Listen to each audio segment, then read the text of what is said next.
I remember the day Matthew stepped into my life as if it were yesterday. I was tucked away in a cozy little cafe, nursing the cheapest coffee on the menu while attempting to sort through my jumbled thoughts. That's when he walked in, effortlessly resembling the character from a movie scene. There were no dramatic lights or sweeping soundtracks, just the soft jingle of the door and the mingled scents of stale coffee and his cologne filling the air. "Mind if I sit here?" he asked, his smile radiating warmth as he gestured toward the empty chair across from me. "Go ahead," I managed to reply, striving to keep my composure despite the surprise of his sudden appearance. From that moment, we connected as effortlessly as two puzzle pieces clicking into place. We discovered countless shared interests, from binge-watching cheesy TV shows to debating the best pizza toppings, pineapple, of course, being the undisputed winner. Our casual meetings quickly deepened into something more significant, and it felt like we had known each other for ages. Before long, marriage was a serious topic of conversation. But the real challenge awaited me. Meeting his parents felt like stepping into a lion's den with a stake tied to my back. Their smiles carried an unsettling air of judgment, as if they were silently appraising whether I measured up to their expectations. "So, you're the one Matthew can't stop talking about," his mother remarked, her tone icy and less than inviting. "That's me," I replied, doing my best not to let her intimidating presence rattle me. It didn't take long for them to express their desire for a prenup. While I had no interest in their wealth, their approach left a sour taste in my mouth. "I'll sign your prenup," I said, "but here's my condition. If one of us cheats, the cheater owes $320,000. Matthew's expression turned to shock, as if I had splashed him with ice-cold water. "Babe, I'd never cheat on you," he insisted, looking genuinely earnest. "Yeah, well, my ex said the same thing before I caught him red-handed," I shot back. It was all or nothing. Matthew eventually conceded, though his parents were far from pleased. We thought that settled things, but more surprises were in store. One evening, curled up on our creaky old couch, a piece we often discussed replacing but couldn't bear to part with because of the memories, it was easy to get lost in planning our dream trip to Italy. The gentle hum of the TV faded into the background as we animatedly discussed our plans for Catania. "Imagine it, Matthew. The food, the wine, the art. We have to go," I exclaimed, my eyes sparkling with excitement. Matthew chuckled and pulled me closer. "Janice, you had me at food, but let's be real, our bank account is more suited for backyard camping than jet-setting to Catania." I playfully nudged him. "Then we'll save up. We can cut back on things we don't need, like your video games." "Not the video games," he feigned horror. "Take my shirts, my shoes, even my precious coffee maker, but please spare the games." We both laughed. That playful banter was typical of us, dreaming big while embracing the simplicity of our lives, finding joy not just in grand adventures but also in the little things. On Saturday mornings, Matthew would attempt to cook breakfast. He wasn't exactly a culinary wizard, but he had perfected scrambled eggs and toast, which he served with pride alongside his less than stellar coffee. "I'm feeling scrambled eggs today. What do you think?" Matthew asked as he headed to the kitchen. "Only if you promise not to burn the toast this time," I teased, taking over the coffee duties. One day, while we were doing the dishes, a mundane chore that felt special simply because we were doing it together, Matthew broached a topic we had been dancing around. "Janice, we need to talk about, starting a family," he said, breaking the comfortable silence. I paused, a plate in hand. "I know, it's just scary, isn't it? What if it doesn't work out for us?" Matthew dried his hands on a towel and turned to face me. "Then we'll face it together. But we won't know until we try, right?" "How hard can it be?" he chuckled, affection lacing his voice. "Famous last words, huh?" I replied, knowing that was us, facing whatever life threw our way together. But then his mother began dropping not-so-subtle hints about grandchildren. "Janice, dear, when are you going to give me some grandbabies? You're not getting any younger, she'd say, her voice sweet but her intentions crystal clear. I'd bite my tongue, flash a smile, and chirp, "We're on it, right, Matthew?" He'd chime in, "Mom, chill out. These things don't happen overnight." As time passed, the pressure mounted, not just from his mom but from within ourselves. We both longed for a family, but things weren't unfolding as we'd hoped. Our home often felt tense, especially with Kayla, Matthew's sister, adding to the strain.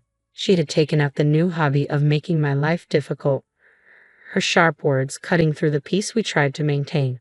Everything came to a head one Sunday during what was supposed to be a serene and easygoing lunch. Just as we were about to start eating, Kayla barged in uninvited, and the atmosphere tensed immediately. Her eyes swept the room like a hawk surveying a battlefield. "Well, isn't this a quaint little setup?" she sneered, eyeing the modest meal I had prepared. I forced a smile, trying to keep the peace amidst the brewing storm. "It's just a simple meal, Kayla. Nothing fancy. Please have a seat," I said as we gathered around the table. Kayla wasted no time diving into her usual tirade. "You know, Janice," she started, her voice thick with condescension, "I was talking to Mrs. Kathleen the other day. Her grandson just became a dad. It made me think, when will you and Matthew have some good news for us? Time's ticking, you know." My cheeks burned with a mix of embarrassment and irritation. I glanced at Matthew, seeking his support, but he appeared suddenly captivated by his meal. "Mom, seriously," he mumbled, though his tone lacked conviction, and we all sensed it. Unfazed, Kayla pressed on. "I hate to be blunt, but you're not getting any younger. You work hard for your money, Matthew. Why waste it on Janice if she can't fulfill her basic duties as a wife? Hiring help for cleaning and cooking would be much more efficient, don't you think?" That comment was the final straw. "I'm doing my best here, Kayla," I blurted out.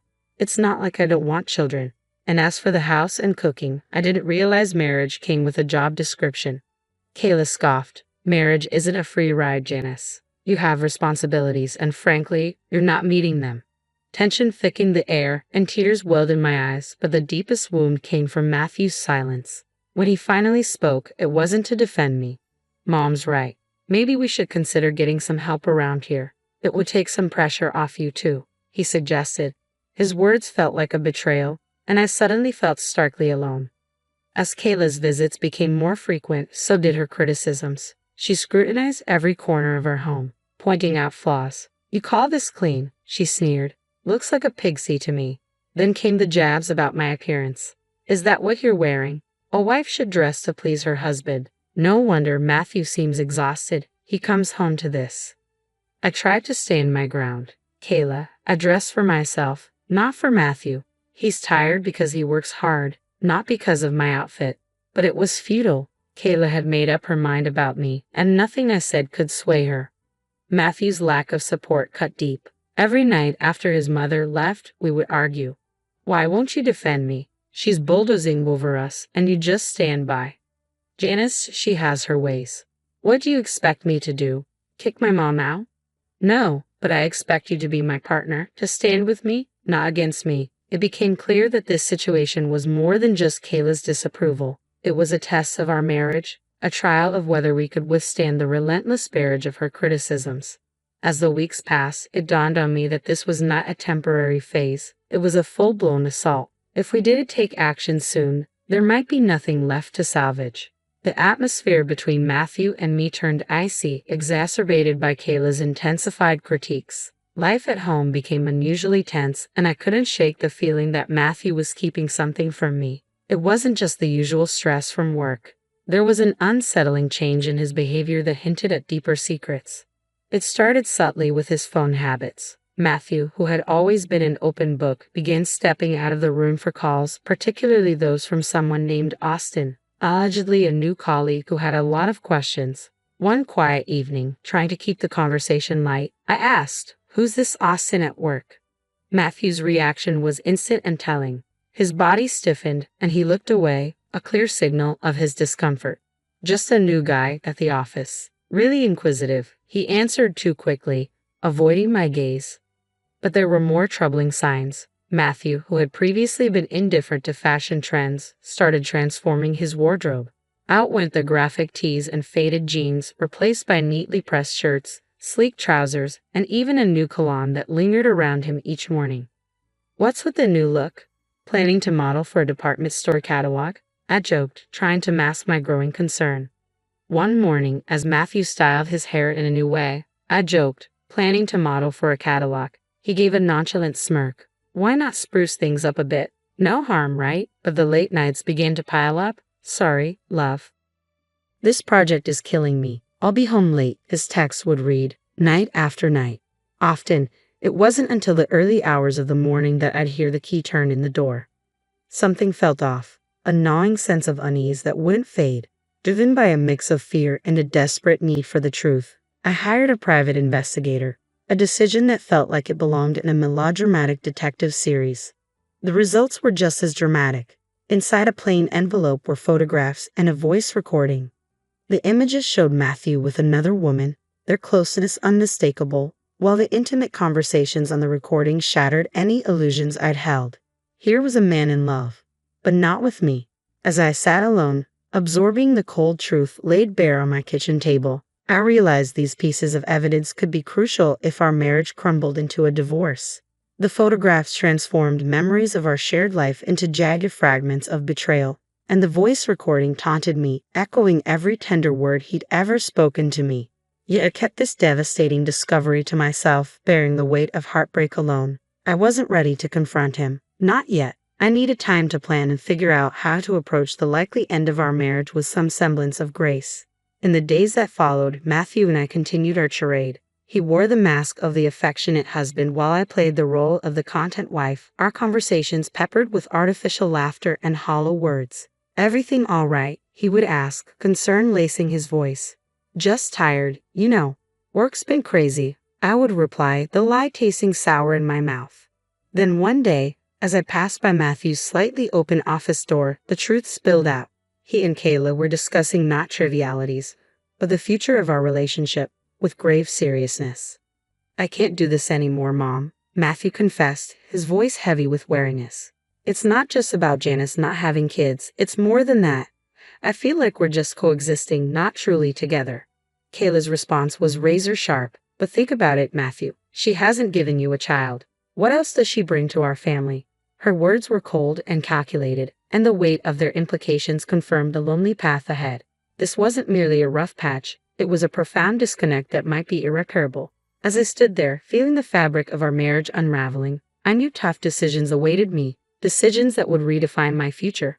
"We can't miss out on a generous gift from her, can we?" Kayla's cynical tone pierced me deeply. They had a plan: keep me around just long enough to enjoy the lavish gifts from her upcoming birthday celebration before cutting ties without a second thought. "Just a bit longer," Kayla had said, her venomous smirk etched into my memory. I stood frozen, fury and disbelief coursing through me. It was clear they intended to discard me as easily as crossing off an item on a grocery list. The sting of betrayal ignited a fiery determination within me. They saw me as nothing more than a pawn in their twisted game, but I was resolute in proving I was no one's fool. A few days later, we sat down for a family dinner that felt more like a scripted play than a warm gathering.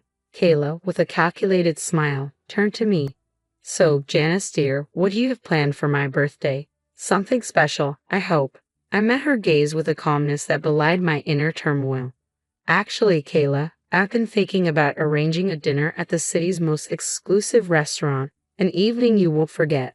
Her eyes sparkled with greedy anticipation as she exchanged a satisfied glance with Matthew. They thought they had cornered me, but little did they know, I was already steps ahead in a different game. "Oh, Janice, that sounds wonderful. Just close family, keep it intimate," Kayla purred with feeding sweetness. "Absolutely, Kayla. We'll make it a night to remember," I replied, the words tasting like ashes in my mouth. The weeks leading up to Kayla's 60th birthday felt like a march toward a day of reckoning, each of her smirks and Matthew's dismissive nods fueling my resolve. My plan was simple yet bold: host the lavish dinner as a supposed gesture of goodwill, then spring a monumental surprise. As the plans unfolded, the devil lay in the details. The night before the party, our home was charged with silent tension. Matthew lounged on the couch, absorbed in his phone. "Everything ready for tomorrow?" he asked, not bothering to look up.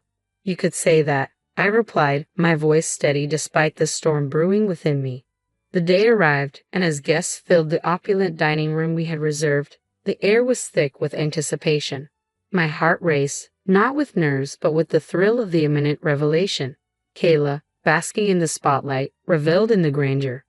"Oh, Janice, you've truly outdone yourself." "This place is divine," she announced, her voice carrying across the room. As the evening progressed, laughter and stories filled the air, masking the undercurrents of tension swirling around us. Just as dessert plates were cleared, The moment I had been waiting for arrived. The waiter approached discreetly, whispering the staggering cost of the dinner, $10,000. I handed over my credit card, unnoticed by most, when suddenly, as if on cue, Matthew dropped his bombshell. Janice, it's time for the truth. I'm done with this. With us. I want a divorce, he declared, his words cutting through the festive noise and suffocating the atmosphere. Before I could fully process his statement, Kayla interjected sharply. Well, now that it's out in the open, it's best you leave, Janice. Tonight is about family, and you're no longer part of ours. The room fell into stunned silence, every gaze fixed on me. Yet I refused to crumble. With composure I didn't know I possessed, I prepared to face the storm. I hardly felt the weight of my decision as I rose from my seat, nodded curtly, and walked out without a word. The chill of the night air hit me, a stark reminder of the finality that loomed ahead. As I made my way to a friend's apartment, the night closed in around me, reflecting the cold journey I was about to undertake. But I walked on, resolved to forge a new path from the wreckage of my past. With steely determination setting in, I finalized my plans and packed my essentials, transforming the numbness of betrayal into decisive action. This was not just the end of one chapter, it was the beginning of another. As I zipped up my last suitcase, my phone buzzed insistently. I tried to ignore it, but curiosity got the better of me. Kayla's frantic voice blared from the other end. Janice, the payment didn't go through. You need to fix this right away. Her demand rang hollow and ironic in the moment. Anticipating this move, I had already blocked access to our shared accounts, knowing it might be Matthew's first line of defense. Oh, Kayla, what a shame. But since I'm no longer part of the family, as you've made abundantly clear, I'm afraid you'll have to sort this out yourself. The fury crackling through the phone was almost a melody to my ears after the betrayal I'd endured.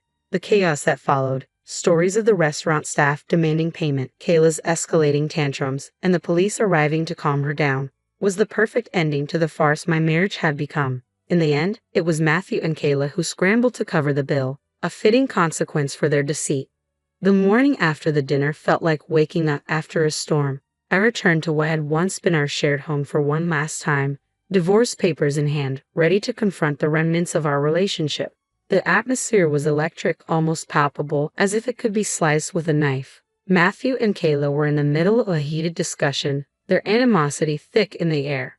You've got some nerve showing up here after last night, Matthew spat, his expression twisted with anger. Great, you've humiliated us in front of the entire city. Do you understand what it's like to have the police called because of your antics? People were laughing, Kayla added, her words sharp as knives. I faced their fury with a calm I barely felt inside. Is shame your primary concern right now? I retorted, tossing the divorce papers on the table and placing the damning photos of Matthew's infidelity on top. Matthew's face drained of color as he picked up the photos, his mother looming over his shoulder. Their anger quickly dissolved into shock, then morphed into panic as the gravity of the situation sank in. And let's not overlook the prenup, shall we? I continued, my voice steady and unwavering. You stray, you pay, precisely $320,000. Kayla's face twisted into a snarl. You wouldn't dare. You can't do this to us. Oh, but I can, and I will, I replied, my tone devoid of warmth. Recognizing the seriousness of the situation, Matthew shifted his approach. Please, let's discuss this. We can find a solution. A bitter, mirthless laugh escaped me. Find a solution. Do you think a few words can undo everything? No, Matthew, it's over. Kayla, ever the manipulator, tried to soften her tone, dripping with false concern. Janice, darling, think about what you're doing. This will destroy us. That ship has sailed, Kayla. You should have thought about that before. Their pleas turned to desperate entreaties, frantic attempts to salvage whatever dignity remained, but the time for words had passed. The moment for action had arrived. In the end, Matthew had no choice but to borrow money from his parents to settle the financial arrangements with me. As I walked away from that house for the last time, check in hand, I felt an immense weight lift from my shoulders. After everything that had transpired, I was finally free. I used the money from Matthew to make a down payment on a modest yet cozy place of my own. It's incredible how much peace you can find in a home that's entirely yours, where every nook feels like a sanctuary from the storms of a past life. Now, life is quieter, and that's exactly how I prefer it. I have a job that keeps me busy, friendly neighbors who greet me with smiles, and a small garden that's mine alone to cultivate. Occasionally, I hear bits of gossip about Matthew and Kayla. Just the other day, while picking up coffee at the local cafe, a popular spot in the community, I ran into someone from the old neighborhood. After exchanging pleasantries, they leaned in, their voice dropping to a hush. "Hey, have you heard the latest about your ex and his mom?" Their eyes sparkled with intrigue. I raised an eyebrow, intrigued yet detached. "Can't say that I have." "Do tell." They seem to be at odds. Apparently, Kayla isn't too pleased with Matthew's new girlfriend. Rumor has it they've been arguing nonstop. It puts your past situation in a new light, doesn't it? We quickly moved on from the topic, but as I walked away with my coffee, I felt a deep sense of relief. There was a time when such news would have disturbed me, but now it was just another story in someone else's drama. These days, my biggest concerns revolve around whether my tomatoes will ripen before the squirrels get to them, or if I'll ever master yoga without looking like a newborn deer. Life is simpler, quieter, and significantly more satisfying on this side of the chaos.